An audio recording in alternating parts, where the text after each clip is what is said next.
साधु। अरहं सम्मा सम्बुद्धो भगवान् बुद्धं भगवन्तं अभिवादेमि। स्वाक्षातो भगवता धम्मो धम्मं नमस्सामि। सुपटिपन्नो भगवतो सावकसङ्घो सङ्घं नमामि। समन्ताजगवालेषु अत्र गच्छन्तु देवता सधम्मं मुनिराजस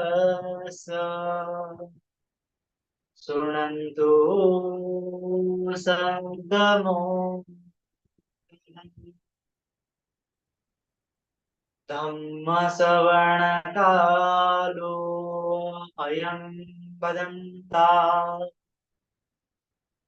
धम्मश्रवणकालो अयं वदन्ता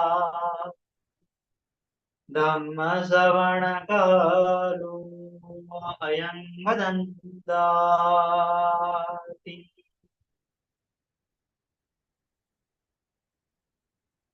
विश्ववंदनीय महाकारुणी तथागत सम्यक संबुद्ध तथागत द्वारा उपदिष्टित आर्य सद्धम्म और तथागत का पवित्र पावन ऐसा भिक्खु सुंदर प्रथमतः इन तीन रत्नों को त्रिबार अभिवादन करता हूँ, वंदन करता हूँ। वैसे ही भारतीय घटने के शिल्पकार बोधिसत्व डॉक्टर बाबा साहब अम्बेडकर जिन्होंने इस भारतवर्ष में धम्म क्रांति का ऐलान किया, उस धम्म क्रांति में मैं अपने आप को समर्पित करता हूँ। वैसे ही आज उपस्थित सभी शिव संपन्न श्रद्धावान उपासक उपासिकाएं बालक तथा बालिकाएं सभी के प्रति मंगल मैत्री मंगल कामना।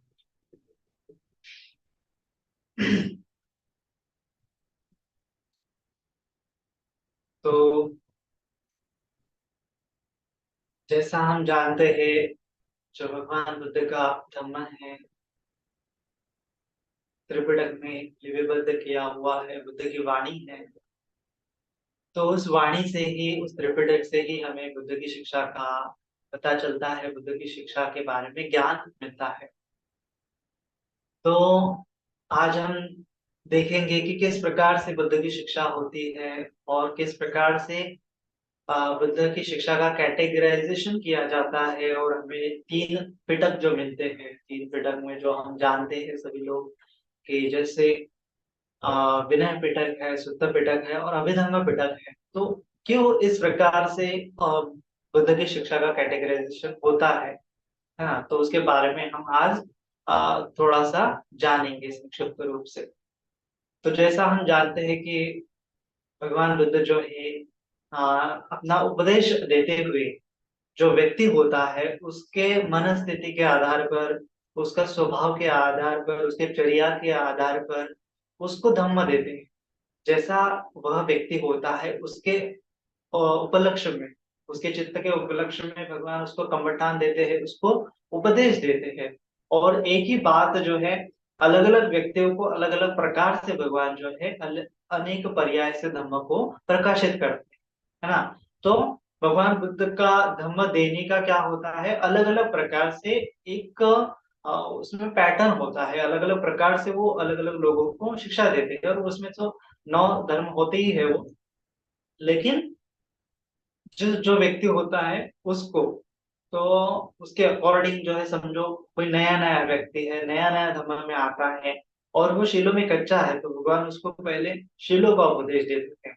तो जब कोई व्यक्ति आता है कि जो शील में प्रतिष्ठित है, तो उसको अधिशील शिक्षा संपन्न है उसकी, तो उसको अधिचित्त शिक्षा का उपदेश देते हैं, अधिचित्त शिक्षा का पाठ पढ़ाते हैं, माने कि चित्त को ठीक करने की विधि बताते हैं। और उसके बाद वो उसमें भी परिपक्व हो जाता है, तो उसके पश्चात भगवान उसको प्रज्ञा का अधिप्रज्ञा शिक्षा को बताते हैं, यानी कि गहन शिक्षा को बताते हैं। तो ये तीन प्रकार से वर्गीकरण किया जाता है। इसी ही उपलक्ष्य में हम देखते हैं कि विनय पिटक में भगवान बुद्ध शिक्षा के बारे में बताते हैं कि जो कुछ भी आ, ये ऐसे इस प्रकार के उपदेश भगवान बुद्ध ने बताया है कि जो अ, माने कि शीलों के अंतर्गत आते, माने कि जो जो क्या होता है कि उसका संवर किया जा सकता है। हाँ, तो उसको ही क्या कहा जाता है कि संवरा संवर कथा। भगवान क्या बताते हैं कि संवरा संवर कथा बताते हैं। जैसे हम जानते हैं सभी लोग कि भगवान बुद्ध की शिक्षा क्या है कि सब पाप सकरण कुशल सुख संपदा सचित परियोगपणम ये तम बुद्धानुशासन। तो पाप कर्मों को बचने के लिए सब वापस अकरण, तो भगवान पहले शीलों का प्रावधान बताते हैं। तो उसको शीलों का प्रावधान मतलब क्या होता है कि संवर करना। क्या संवर करना कि अपना जो मन है, अपने जो इंद्रिय है उसका संवर करना, कि ताकि वो इस जगत में फंसे नहीं। अगर इस जगत में फंसेंगे तो क्या हो जाएंगे, दुखी हो जाएंगे, कष्टी हो जाएंगे, अपने जीवन में दुख की उत्पत्ति होगी, है ना। तो इस दुख से बचने के लिए भगवान हमें बता दिए कि प्राणी हिंसा नहीं करना है, चोरी नहीं करना है, व्यभिचार नहीं करना है, झूठ नहीं बोलना है, मादक पदार्थ का सेवन नहीं करना है, और जो छोटे छोटे सूक्ष्म सूक्ष्म विनय है, तो उसको क्या बोलते हैं कि संवर कथा, संवर कथा के रूप में भगवान जो है उपदेश देते हैं कि इस प्रकार से अपने मन को संवर करना चाहिए, है ना। तो जिस प्रकार से भगवान बोलते हैं कि आ, जो अपना छत होता है, जो छत होता है वर्षा के ऋतु में, अगर वो अच्छे से न ढका जाए तो क्या हो जाता है, बारिश जो है छत से घर में घुस जाती है ना, तो पूरा घर क्या हो रहा है, गीला हो जाता है। तो इसीलिए अगर अच्छा छत नहीं है तो बारिश से हमारी रक्षा नहीं हो पाती। तो इसी प्रकार हमारा चित्त भी अच्छा संवरित नहीं है तो भी क्या हो जाएगा, हमारे दुख से, हमारे शोक से, हमारे पीड़ा से हमारी रक्षा नहीं होगी, हमारा चित्त मैला हो जाएगा और दुख का कारण बन जाएगा। तो इसीलिए अधिशील शिक्षा बहुत इंपॉर्टेंट भगवान ने बताई, तो उसके उपलक्ष्य में विनय पिटक का निर्माण हुआ है ना।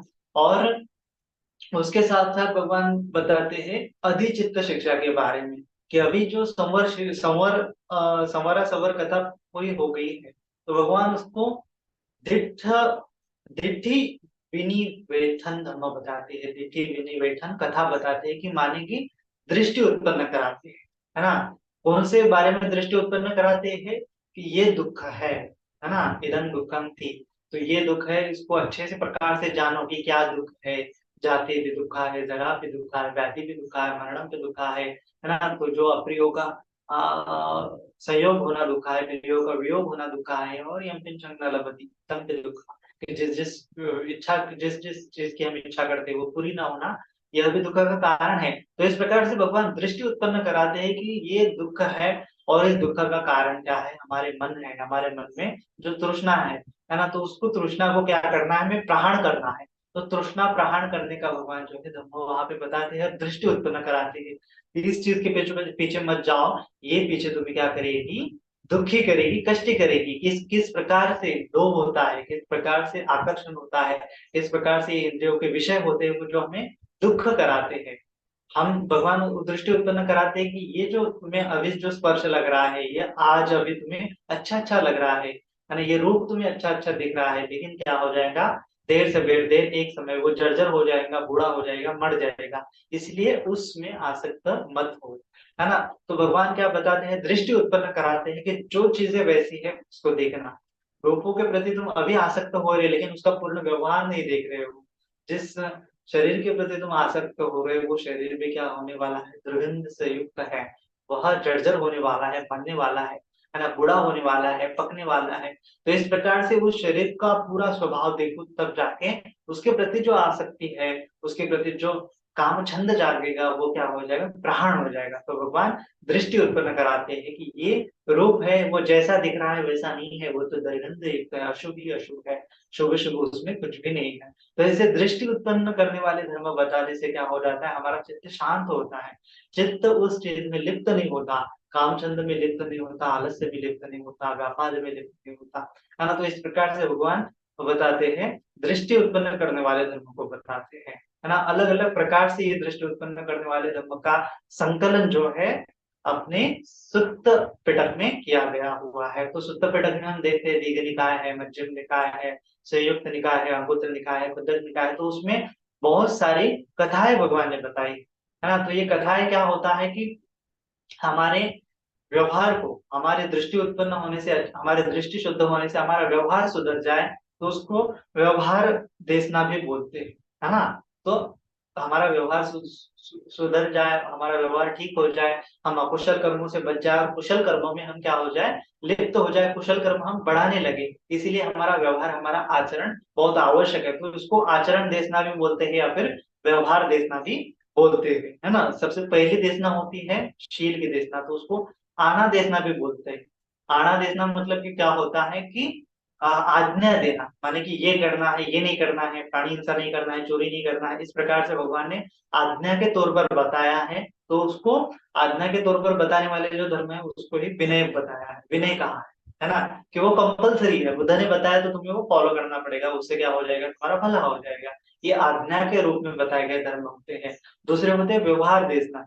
तो व्यवहार के देशना में क्या होता है कि जो व्यवहार में मतलब कि हमारा व्यवहार सुधर जाए, इसलिए भगवान कुछ तुम्हें अच्छा सा उपदेश बता दे तुम्हें कि उस रास्ते में मत जाओ, उस रास्ते में क्या है, तुम्हें दुख ही दुख मिलेगा, है ना। काम काम वितरक है, व्यापार वितरक है, विहिंसा वितरक के रास्ते में चलोगे तो दुख ही दुख, शोक ही शोक, पीड़ा ही पीड़ा है।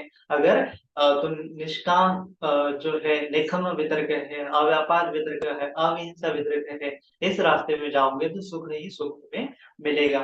तो इस प्रकार से भगवान दृष्टि उत्पन्न कराते हैं कि इधर जाओगे तो दुख है, इधर जाओगे तो सुख है, तुम्हें चूज करना है कि तुम्हें किस रास्ते पे जाना है। तो जो दुखियारा होता है वो जानता है कि मैं इस रास्ते पे आया हूँ, काम चंदे के रास्ते से आया हूँ, व्यापार के रास्ते से आया हूँ, मेरा चित्त मैला है तो मैं दुखियारा हूँ। तो उसको दृष्टि उत्पन्न हो जाती है कि किस प्रकार से मैं मैला हूँ, किस प्रकार से मेरा चित्त मैला है, किस प्रकार से मैं दुख में बार बार पड़ते आ रहा हूँ। तो उसके उसके मन में क्या होता है, संवेग उत्पन्न होता है, भगवान के देशना से दृष्टि उत्पन्न होती है, और वो उस चीज को छोड़ के फिर सद्धर्म के रास्ते में चला जाता है, और उसको उसका व्यवहार सुधर जाता है, फिर वो अकुशल चीजों में नहीं पड़ता है, क्योंकि उसको दृष्टि उत्पन्न होती है, ये अकुशल चीजें जो है मेरे दुख का कारण है। तो इस प्रकार से व्यवहार देशना में भगवान उसको दृष्टि उत्पन्न करने वाले धर्म बताते हैं। तो वो पूरा का संकलन शुद्ध पिटक में बहुत बड़े पैमाने पर किया गया है। अलग अलग प्रकार की कथाएं भगवान बताते हैं, अलग अलग प्रकार के उदाहरण भगवान बताते हैं, अलग अलग प्रकार की गाथाएं भगवान बताते हैं, अलग अलग प्रकार के उदाहरण देते हैं, साथ में सब व्यंजन धर्म को बताते हैं कि किस प्रकार से ये तृष्णी है, तृष्णा है, जो अग्नि है जो जला रही है, चक्षु को जला रही है, कानों को जला रही है, सब जल रहा है, तुम किस चीज के प्रति लिप्त हो, संसार पूरा जल रहा है। अनिच्छा वद संखारा उपाद वैद, है ना। तो ये पूरा संस्कार क्या है, अनित्य है, अनित्य है, उत्पन्न होने वाला है। सभ्य संखारा दुखा थी, सभी संस्कार भी क्या है, दुखद है, तो इसको जानो। तो भगवान अलग अलग प्रकार से जान कथा बताते हैं, विस्तार से बताते हैं, और उसको शुद्ध गेय व्याकरण, अलग अलग प्रकार के उदाहरण गाथा, है ना, व्याकरण से अच्छे से समझाते हैं, और उसमें दृष्टि उत्पन्न कराते हैं कि इस संसार में कुछ भी मैं मेरा नहीं है, कुछ भी क्या है, सुखमय नहीं है, सभी क्या है, दुख ही दुख है, दुख ही दुख है।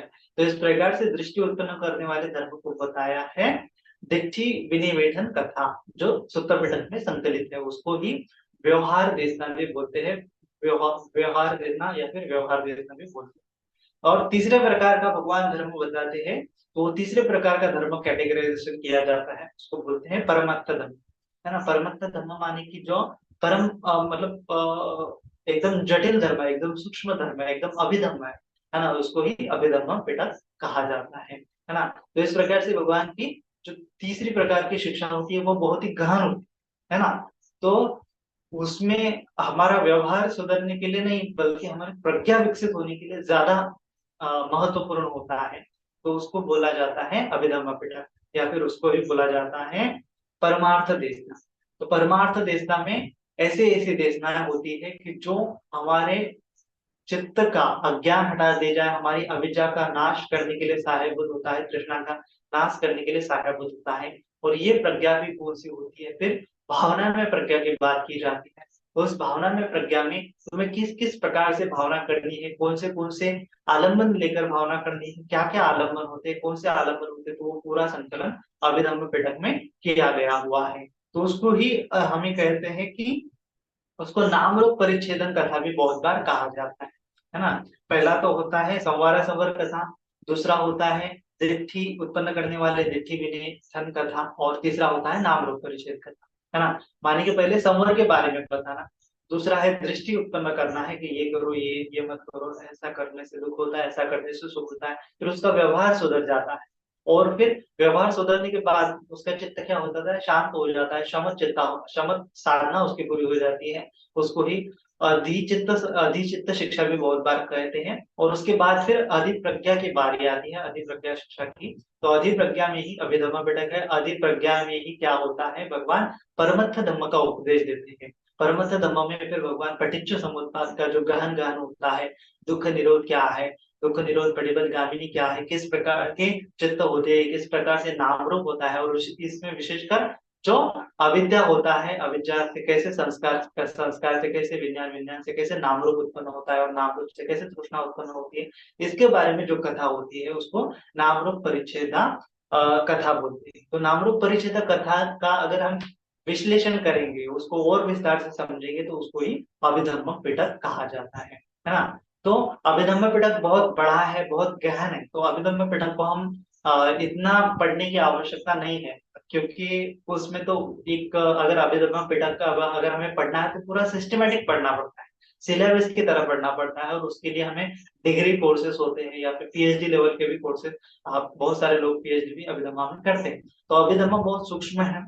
बहुत जटिल भी है, बहुत कॉम्प्लेक्स भी है, तो वो साधारण हमारे क्या बोलते हैं उसको, साधारण हमारे प्रज्ञा से हमें समझ में नहीं आता है। और ये चिंतन मनन का विषय भी नहीं है, वो गहन है, वो अनुभूति के आधार पर भी हमें क्या करना पड़ता है, उसको जानना पड़ता है। तो अनुभूति के स्तर पर जब हम जानने लगते हैं तब जाके हमें अभिधम्म पिटक को समझना पड़ता है ना। और भी ये कि अगर हमारी अधिचित्त शिक्षा पूरी हो जाती है, हमारा शमत साधना का अंग पूरा हो जाता है, हम साधना में थोड़े थोड़े परिपक्व होने लगते हैं, तब जाके हमें अभिधम्म पिटक धीरे धीरे समझ में आ जाता है ना। तो अभिधम्म पिटक में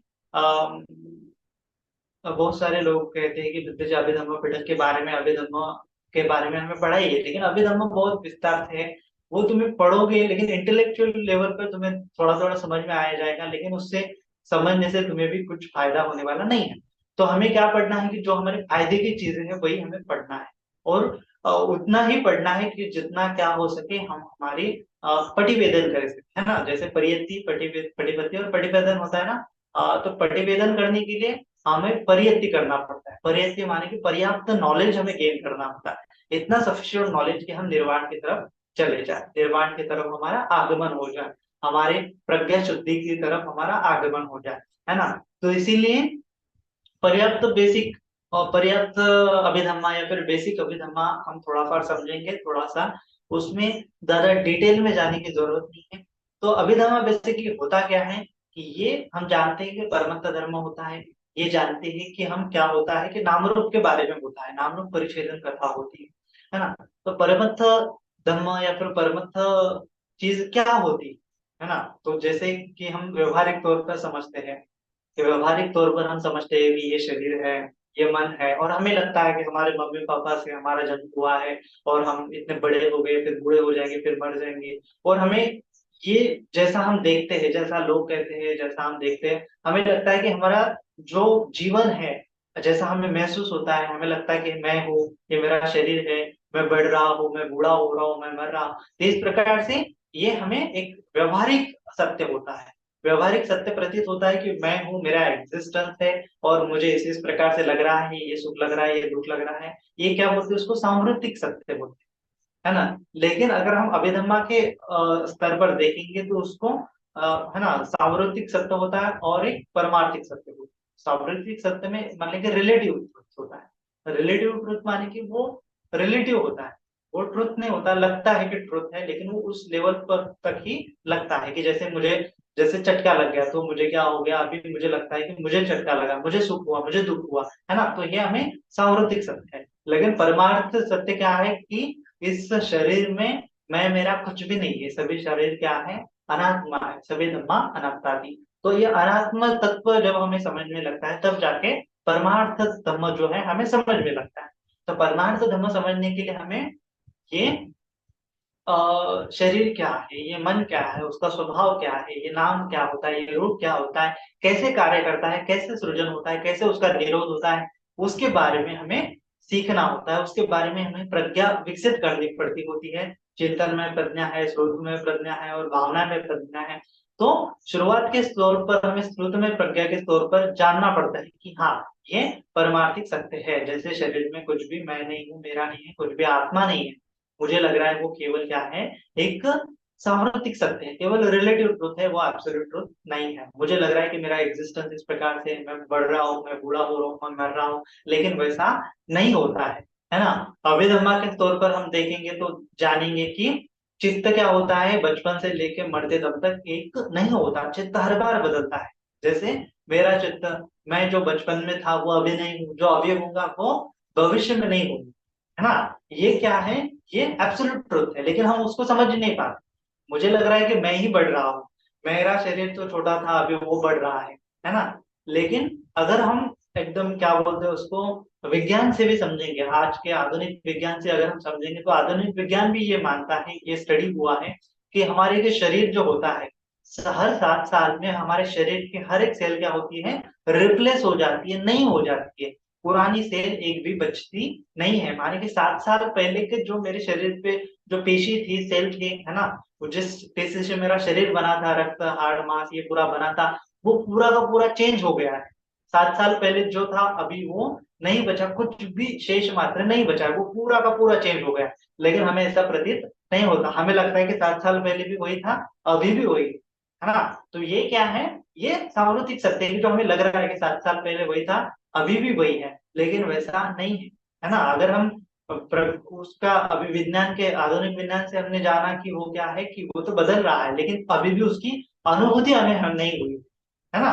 कि जब हमें अनुभूति होगी कि अरे हाँ, ये 7 साल पहले तो अलग ही शरीर था, अब अलग शरीर है, और ये आगे जाके भी बदलने वाला है, किस तरह से मेरा शरीर क्या है, उदय वे हो रहा है, बदल रहा है, बदल रहा है। तो इसका जब अनुभव होगा, तब जाके अभिधर्मा की शुरुआत होती है, तब जाके वो परमत्थ देशना की साक्षात्कार होने लगता है, परमत्थ धम्मा हमें समझ में लगता है ना। तो उसी प्रकार से ये शरीर तो 7 साल में बदल रहा है, लेकिन मन भी क्या हो रहा है, मन भी बदल रहा है। मन तो एक नहीं है, मन तो बिल्कुल भी क्या हो रहा है, बदलते जा रहा है, बदलते जा रहा है। तो इतना बदलते जा रहा है, तो अभिधर्मा के अकॉर्डिंग फिर ये हमें बदलने का एहसास क्यों नहीं हुआ। तो अभिधर्मा समझ आता है कि जैसे हमारा चित्त क्या है, हमारा चित्त एक नदी के धारा के समान है ना, नदी के धारा के समान है। और हमें क्या लगता है, अगर हम शांत नदी को देखेंगे ऊपर से, तो हमें लगता है कि नदी क्या है, एकदम शांत है, हिल भी नहीं रही है। लेकिन जैसे ही नदी में जाएंगे, तो नदी का क्या होता है, अंदर से वो प्रवाह चलता है, लेकिन वो हमें दिखता नहीं, महसूस नहीं होता। उसी प्रकार से हमारा चित्त का एक प्रवाह होता है, लेकिन हमें वो महसूस नहीं होता कि एक प्रवाह। हमें तो लगता है कि एक ही चित्त है, और वो चला जा रहा है, चला जा रहा है ना। सुबह से लेके शाम तक, बचपन से लेके जवानी, जवान से लेके बूढ़े तक एक ही चित्त है, वो वही चला जा रहा है, वही चला जा रहा है, लेकिन वह नहीं होता है। वह नदी की भांति होता है। जैसे नदी में क्या होता है, एक एक बूंद कर से क्या होता है, सागर बनता है ना, तो एक एक बूंद क्या होता है, नदी का अलग अलग होता है। ऐसे करोड़ों सैकड़ों जो होते हैं, बूंद बूंद बूंद बूंद मिलके क्या होते हैं, नदी की धारा बनती है। और नदी में क्या होता है कि एक बूंद आगे जाता है, तो उसकी जगह दूसरा बूंद लेता है, एक बूंद आगे जाता है, तो दूसरा उसके पीछे दूसरा बूंद उसकी जगह लेता है।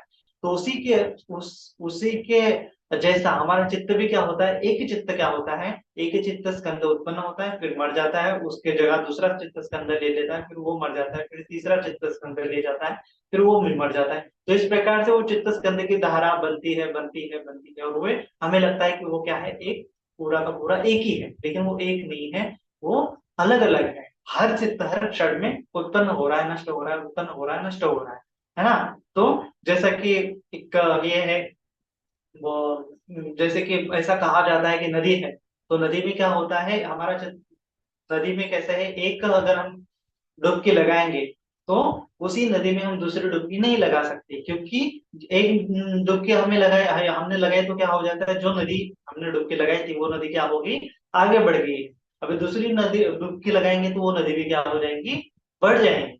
लेकिन उसके साथ साथ भी क्या होता है कि जो डुबकी लगाने वाला होता है, वो भी 2 बार डुबकी नहीं लगा सकता। ऐसा कहा जाता है कि डुबकी लगाने के साथ साथ वो एक जो होता है वो नाम रूप होता है वो बदल जाता है, और जब दूसरी डुबकी लगा लेता है तो नदी के भांति भी वो नाम रूप बदल जाता है, वहां पे दूसरा नाम रूप होता है।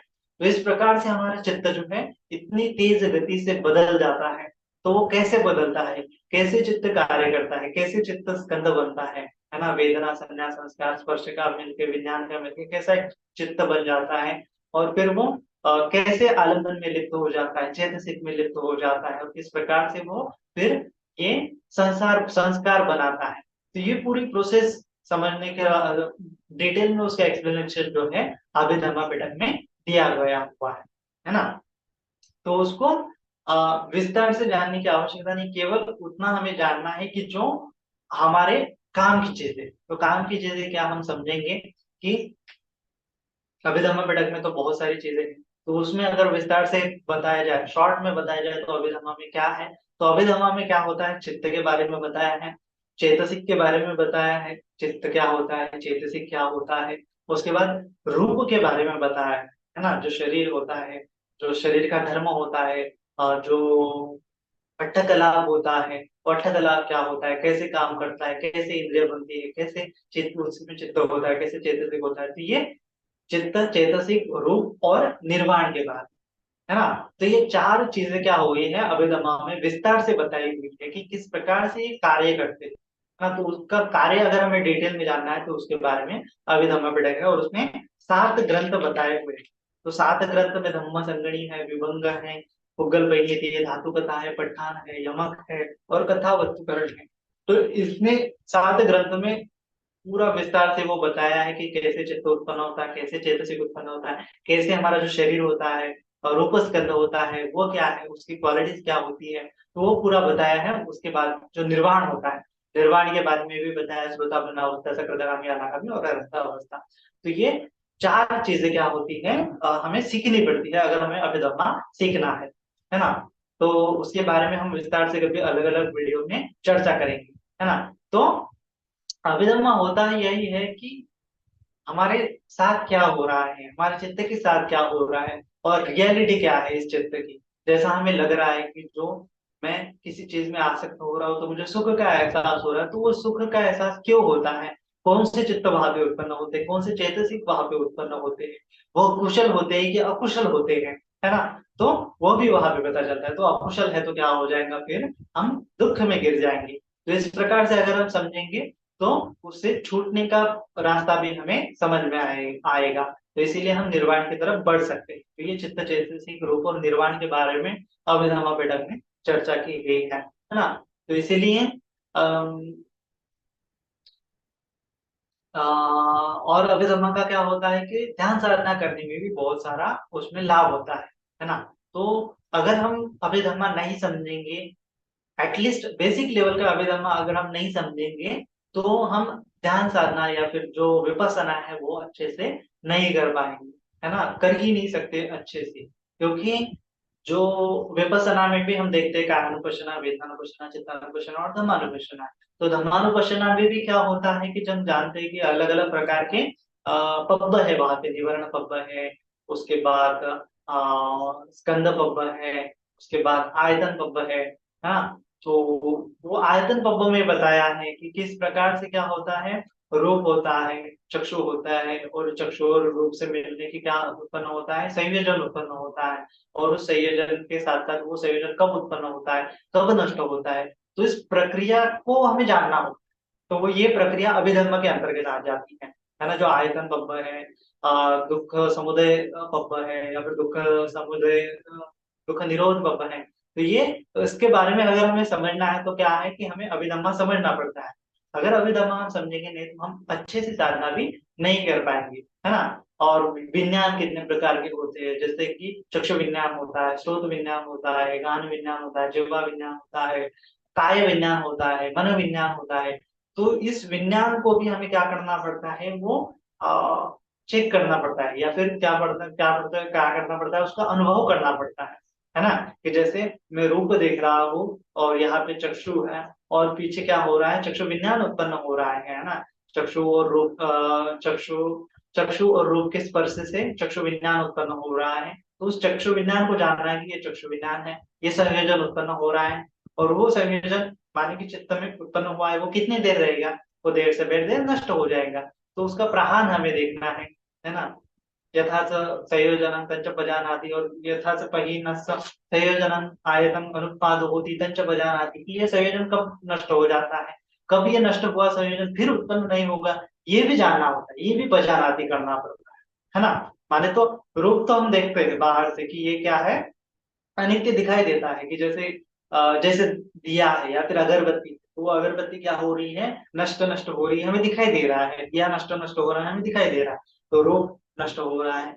उसके साथ साथ हमें क्या देखना है कि जो रूप से हम चक्षु से रूप देख रहे हैं और जो संयोजन उत्पन्न हो रहा है वो नष्ट हो रहा है। यहाँ पे जो हमारे मन ने पकड़ा है, चक्षु विज्ञान ने जो पकड़ा हुआ है वो भी क्या हो रहा है, अनित्य है। क्यों अनित्य है, जैसे कि हमने देखा, जैसे कि ये मोबाइल है ना, मोबाइल है, मोबाइल आप सब लोग देख रहे हैं, और फिर हमने आंखें बंद कर ली और हम मोबाइल को देख रहे हैं कि मैंने एक चित्र, हमें मन पटल पर एक चित्र दिखाई देता है कि जैसे कि एक मोबाइल है, लेकिन वो चित्र भी हम कितने देर तक देख पाते हैं, 2 मिनट के लिए, मतलब कुछ सेकंड के लिए, 10 सेकंड के लिए, 20 सेकंड के लिए, और उसके बाद वो चित्र क्या हो जाता है, खत्म हो जाता है। तो जो संयोजन उत्पन्न हुआ है चक्षु और रूप का, है ना, चक्षु और रूप का जो संयोजन उत्पन्न हुआ है वो क्या हो गया, पहीन हो गया, प्रहान हो गया, है ना।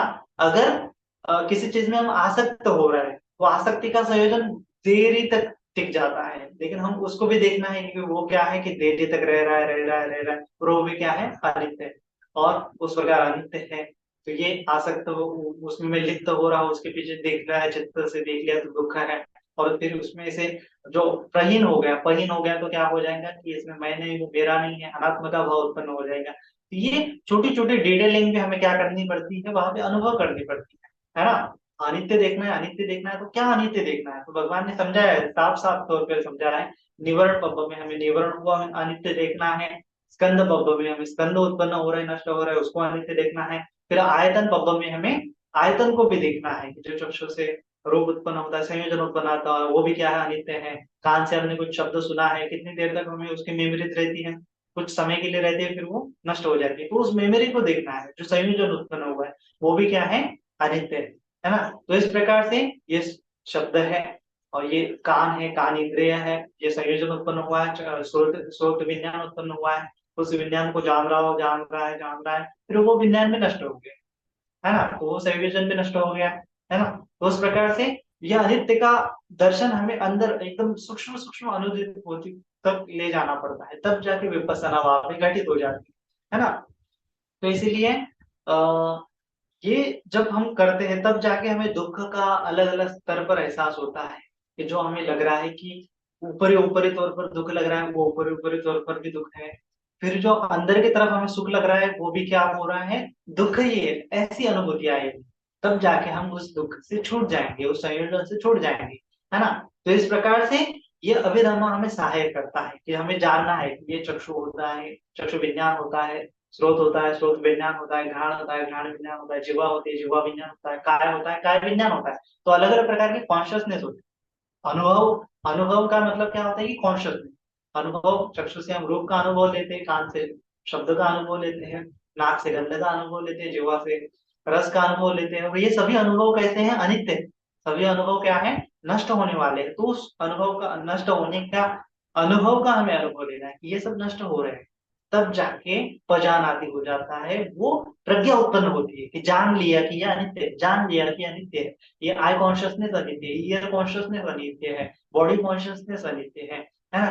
तो इस प्रकार से अनित्य का जब बोध उत्पन्न हो जाता है, तब जाके अभिधम्मा परमत्थ धम्मा हमें समझ में आने लगता है ना।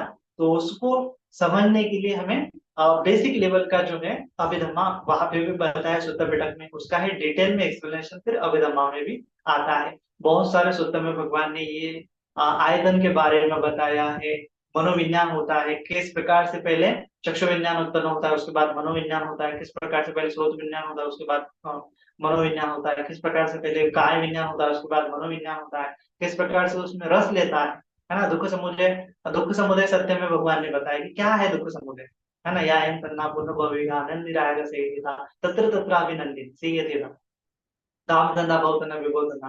तो ये काम धंधा कहाँ पे उत्पन्न होती है, है ना, यंग लोके रूपम सात रूपम यथे सातन्ना उपज्यमाना उपजति यथ निविसमाना निविसति। तो कहाँ ये निवास करते हैं, कहाँ उत्पन्न होती है, तो भगवान बोलते हैं कि ये रूप होता है, ये शब्द होता है, ये गंध होता है, तो यहाँ पे ये क्या होती है, उत्पन्न होती है। शब्दों को पकड़ लेती है, चक्षु रूप को पकड़ लेती है, गंध को पकड़ लेती है, स्पर्श को पकड़ लेती है, वहां पे तृष्णा उत्पन्न होती है। तो पकड़ने वाला स्वभाव क्या है, वो तृष्णा है ना। और जिसने पकड़ा है वो क्या है, चित्त है, चित्त सिक है, तो वो भी क्या हो रहा है, नष्ट हो रहा है। उस चित्त चित्त सिक को हम नष्ट होने का अनुभव जानेंगे, पजानाति करेंगे, तो अनित्य संज्ञा उत्पन्न हो जाएंगी, है ना। ये रूप भी अनित्य है, और जो पकड़ा हुआ है मन ने वो भी अनित्य है, सब अनित्य है। तो ऐसा दर्शन होने से चक्षु अलग करके, स्रोत विज्ञान अलग करके, घ्राण विज्ञान अलग करके, जिह्वा विज्ञान अलग करके, काय विज्ञान अलग करके इसकी साधना अगर की जाती है, तो पूरा का पूरा चित्त प्रपंच क्या है, अनित्य हमें दिखाई देता है, अनुभव होता है, पहचानाती होता है। तो वहां पे अभिधर्म हमें सहायक होता है कि ये सब क्या होता है, अनित्य दुख अनात्म लक्षण क्या होता है, हमें निर्वाण की तरफ ले जाता है ना। कैसे लिप्त नहीं होना है, लिप्त हो जाएंगे तो अकुशल चित्त उत्पन्न होगी, अकुशल अकुशल चेतसिक उत्पन्न होगी। हम किस प्रकार से कामावचर भूमि में वास करते हैं, किस प्रकार से ध्यान करेंगे तो रूपावचर भूमि में, फिर ध्यान करेंगे तो अरूपावचर भूमि में, फिर ध्यान करेंगे तो लोकोत्तर भूमि में, किस प्रकार से ये जाता है चित्त, तो उसके बारे में वो अभिधम्म पिटक में अच्छे से समझाया है ना। तो कौन से चित्त कौन से भूमि में होते, किस प्रकार से चित्त प्यूरिफाई होता होता शुद्ध होता है, श्रोतापन्न सकदागामी अनागामी अवस्था में किस प्रकार से संयोजन गिर जाते हैं, कौन से धर्म चित्त में नए नए उत्पन्न होते हैं, पुराने खत्म हो जाते हैं। तो ये पूरा का विस्तार से अभिधर्म पीठक ने समझाया है। लेकिन इतना विस्तार में जाने की आवश्यकता नहीं है, हमें केवल जो बेसिक है, जो हमें मेडिटेशन में हेल्प होता है, उसको ही हमें प्रैक्टिस करना है, उसको ही हमें समझना है कि किस प्रकार से होता है ना। तो बेसिक लेवल का तो भगवान ने जो सुत्ता होती है, सुत्ता बैठक में भी विस्तार से समझाया है ना। जैसे कि ये अपना महासती पट्टनाम सूत्र है, उसके बाद राहुलवा सूत्र है, उसके बाद जो आनापानसति सूत्र है, उसके बाद जो गिरिमानंद सूत्र है। इन सूत्र में भी थोड़े थोड़े भगवान ने अच्छे से समझाया है, या फिर दीर्घ निकाय में या फिर मध्यम निकाय में भी बहुत सारे उसके बारे में समझाया। संयुक्त निकाय में भी भगवान ने डिटेल में समझाया है कि किस प्रकार से हमें इन चीजों से बचना है ना। हमें तो यही समझना है कि अकुशल चीजों से बचना है। अकुशल चीजें केवल बाहर नहीं है, हमारे अंदर भी बहुत सारे अकुशल चीजें हैं। जो हमारे चित्त में लिप्त होने का स्वभाव है, वो अपने आप में अकुशल है, तो उसको हमें हटाना है। किस प्रकार से हटाएंगे, तो अनित्य जान के, दुख है ऐसा जान के, अनात्म है ऐसा जान के। तो इस प्रकार से बेसिक लेवल का अभिधम्मा तो हमें पता होना चाहिए कि ये शरीर ना तो मैं हूँ ना तो मेरा है। जो पटिच्च समुत्पाद है वो हमें पता होना चाहिए, जो कर्म का सिद्धांत है वो हमें पता होना चाहिए, किस प्रकार से चेतना से कर्म बनते हैं वो हमें पता होना चाहिए। तो ये छोटे छोटे टॉपिक जो है हम आने वाले वीडियो में थोड़े से लेंगे, है ना, थोड़ा विस्तार से लेंगे, जो इम्पोर्टेंट है, जो हमें मेडिटेशन के लिए हेल्पफुल होता है, और जो हमें व्यवहारिक जगत में, है ना, जो व्यवहार देशना भगवान ने बताई है, उस व्यवहार देशना में हेल्पफुल होते हैं, उनको हमें पढ़ना है, उनको हमें समझना है ना। तो इसीलिए अभिधम्मा समझना बहुत आवश्यक भी इसीलिए है, क्योंकि जो गहन मेडिटेशन है, जो विपස්සना है, वो वहां से बहुत ही सटीक तौर पर कर सकते हैं, और जितनी सटीक तौर पर हम करेंगे उतना हमारे मुक्ति के चांसेस बढ़ जाते हैं, है ना। क्योंकि इसीलिए वो परिधि परिपत्ति प्रतिवेदन है। जब तक पर्याप्त नॉलेज नहीं होगा तब तक पटिपत्ति हम अच्छे से नहीं कर पाएंगे, एक्सपीरियंस हम अच्छे से नहीं कर पाएंगे, पटिवेदन जो साक्षात्कार है वो अच्छे से नहीं कर पाएंगे, है ना। तो इसीलिए पर्याप्त नॉलेज भी लेना बहुत आवश्यक है ना। और जितना हमें पता है, और थोड़ा ज्यादा पता चले, तो उससे क्या हो जाता है, हमारे स्रोत में प्रज्ञा में भर पड़ती है। फिर और चिंतन मनन करेंगे तो चिंतन में प्रज्ञा बढ़ेगी, और उसी चिंतन मनन प्रज्ञा से अगर हम साधना करेंगे, विपස්සना करेंगे, तो भावना में प्रज्ञा बन जाएगी, है ना। तो इसीलिए पर्याप्त नॉलेज लेना भी बहुत आवश्यक है, खासकर जो इम्पोर्टेंट देते हैं। जैसे कि जो नाम रूप परिच्छेद देखना, नाम रूप परिच्छेद कथा, जो खासकर अभिधम्मा का भाग है। तो नाम रूप क्या होता है, कैसे उत्पन्न होता है, कैसे ये संयोजन उत्पन्न होते हैं, कैसे स्पर्श उत्पन्न होता है ना। तो ये थोड़ा थोड़ा जानना भी बहुत आवश्यक है। तो थोड़ा थोड़ा हम जानेंगे, थोड़ा थोड़ा अभिधर्मा के टॉपिक है उसको एक्सप्लेन करेंगे आने वाले वीडियो में, तो उसको भी हमें सीखना है और प्रैक्टिस में लाना है। जब तक प्रैक्टिस में नहीं लाएंगे तब तक कोई भी फायदा होने वाला नहीं, है ना। तो इसीलिए हमारी जो प्रैक्टिस है स्टेप बाय स्टेप आगे बढ़ सके, इसीलिए हमें ज्यादा से ज्यादा धम्म श्रवण करना है ना। किसी भी दौर पर बहरहाल हमें आगे बढ़ना है, प्रैक्टिस में आगे बढ़ना है। अगर हम प्रैक्टिस में आगे नहीं बढ़ रहे, फंस गए हैं, पीछे जा रहे हैं, तो कुछ तो भी गड़बड़ हो रही है। तो इसीलिए हमें फिर से धम्म श्रवण करना चाहिए। जो हमें चीजें फंसा रही है, जो चीजें हमें पीछे ले जा रही है, उस चीजों के बारे में तो और ज्यादा जानना चाहिए, है ना। जैसे आलस्य में हम फंसते जा रहे हैं, काम चंद्र में हम फंसते जा रहे हैं, व्यापार में फंसते जा रहे हैं, तो उस चीज के बारे में डिटेल में जानना है। जब डिटेल में जानेंगे, उसके स्वभाव के बारे में जानेंगे, तब जाके उसके स्वभाव से छूटने का भी हमें रास्ता मिल जाएगा। जब दुख को अच्छे से जानेंगे तब समुदय का पता चलेगा, समुदय को अच्छे से जानेंगे तब निरोध का पता चलेगा, है ना।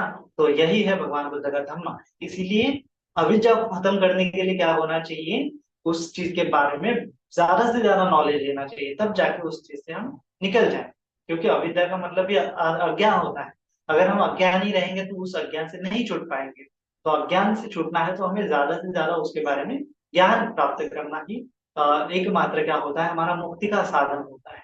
तो इसीलिए अगर हमें मुक्ति चाहिए, हमें प्रैक्टिस में आगे बढ़ना है, तो बार बार हमें चिंतन मनन करना चाहिए कि मुझे कितना पता है, और मैं प्रैक्टिस में कितना फंस रहा हूँ, और मैं इससे आगे कैसे बढ़ सकता हूँ।